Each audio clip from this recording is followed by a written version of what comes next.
People often ask the question, why is the world being defrauded, deceived, manipulated, enslaved? What is the root cause? The root cause is the Federal Reserve. The Federal Reserve was created in a secret meeting of political and banking elites at a private resort on Jekyll Island in Georgia in 1912. The conspirators attended in seal railway cars and only used their first names so that the servants would have no way of identifying the men.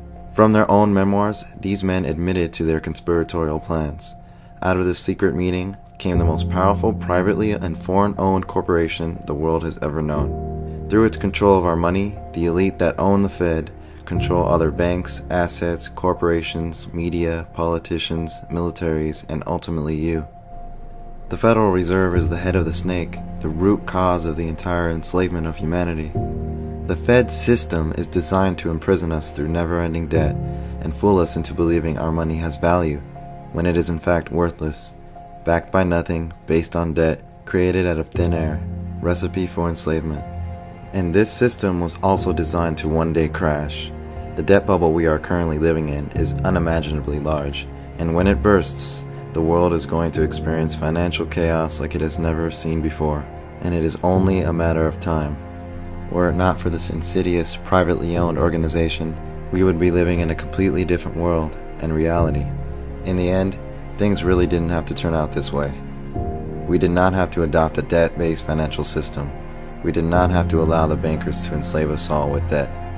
But our government allowed this to happen. They gave them the power to issue our currency, ultimately giving them the ultimate power over us.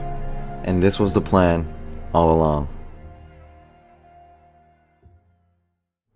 Did you know the sinking of the Titanic led to the creation of the Federal Reserve? As fascinating and as improbable as it may seem, in 1898, a novel called Futility, a creation of Morgan Robertson, detailed the sinking of an unsinkable ship, the largest vessel afloat. This imaginary ship, called Titan, collided with an iceberg during April, resulting in a high loss of life because the ship carried too few lifeboats. 14 years later, with uncanny similarities, the ship Titanic recreated what happened in the novel. The two ships had almost identical names, both ships were designated unsinkable, both were touted as the largest ships at sea, both collided with icebergs in April, both resulted in many deaths due to a shortage of lifeboats, both had strikingly similar floor plans and technical descriptions.